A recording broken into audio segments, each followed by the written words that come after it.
नमस्कार, मी प्रियांका पाटील। आपण पाहत आहात राष्ट्रीय लोकराज्य न्यूज, निर्भीड बातम्यांचे व्यासपीठ। आज आपण दिवसभरामध्ये घडणाऱ्या घडामोडींवर नजर टाकूया। प्रसूती दरम्यान डॉक्टरांच्या हलगर्जीपणामुळे महिलेचा मृत्यू। कल्याण डोंबिवली येथील हृदय पिळवटून टाकणारी घटना। स्वामी विवेकानंद म्हटले की जसे ज्योतिषी कुणाचे अचूक भविष्य सांगू शकत नाही, तसे रुग्णावर उपचार करणारे डॉक्टर पण रुग्ण बरा होईल की तो उपचाराला साथ देतोय की नाही आम्ही तर प्रयत्न करत आहोत, पण तुमचे प्रयत्न रुग्ण मारण्यासाठी असतील तर त्याला काय म्हणायचे। अशीच एक घटना मुंबई शहरातील कल्याण मुंबई परिसरात घडली आहे।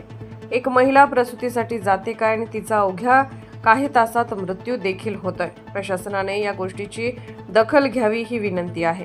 सदर घटना अशी की अविनाश बाळू सरोदे राहणार डोंबिवली पश्चिम मुंबई कल्याण मुंबई येथील रहिवासी आहेत। त्यांची पत्नी सुवर्णा बाळू सरोदे हिला दिवस गेले म्हणजे ती प्रेग्नेंट होती। तिला 8 महिने 20 दिवस पूर्ण झाले होते, पण अचानक तिला त्रास होऊ लागल्यानं तिला शास्त्रीनगर दवाखाना डोंबिवली येथे घेऊन गेलो असता डॉक्टरने उपचार सुरू केले। त्यानंतर तुम्हाला मुलगा झाला आहे असं कळवलं, पण मध्यरात्री तुमच्या पत्नीला रक्ताची गरज आहे असं सांगितलं। त्यानंतर आम्ही रितसर रक्त पुरवठा देखील केला, तरी सुद्धा माझ्या पत्नीचा मृत्यू कसा काय झाला ही न समजण्याजोगी गोष्ट आहे। कारण मयत महिलेचे पती सांगतायत, बाळू सरोदे सांगतायत की त्यांच्या पत्नीची पेशी किंवा पिशवी डॉक्टरांनी काढून टाकण्यात आली आहे। जर प्रसूतीसाठी आलेली महिला मृत्यू होतोय आणि तिची पेशी किंवा गर्भपिशवी काढायचा संबंध काय, म्हणजे दाल में कुछ काला है। सदर या घटनेची राज्यस्तरीय चौकशी करण्यात यावी। जे कोणी शास्त्रीनगर दवाखाना डोंबिवली येथील डॉक्टर कर्मचाऱ्यांना पाठीशी घालत असतील अशा सर्वांवर कारवाई करण्यात यावी अशी मागणी मयताच्या पतीनं केली आहे। या गोष्टीमध्ये संशयास्पद एक गोष्ट आहे, प्रसूती दरम्यान मयत महिलेची गर्भपेशी काढलीच का जाते आणि त्याआधी पूर्वसूचना दिली का जात नाही। डॉक्टर असे परस्पर निर्णय घेऊच कसे शकतात।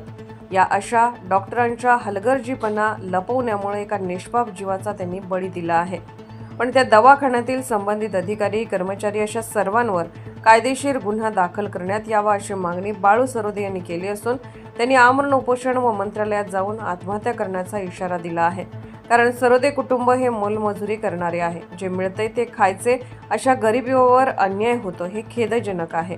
त्यांना न्याय मिळावा ही प्रशासनाला विनंती।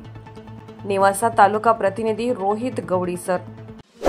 ताज्या बातम्यांसाठी आणि अपडेट्ससाठी राष्ट्रीय लोकराज्य न्यूज चॅनलला सबस्क्राईब करा, तसेच लाईक आणि शेअर करा।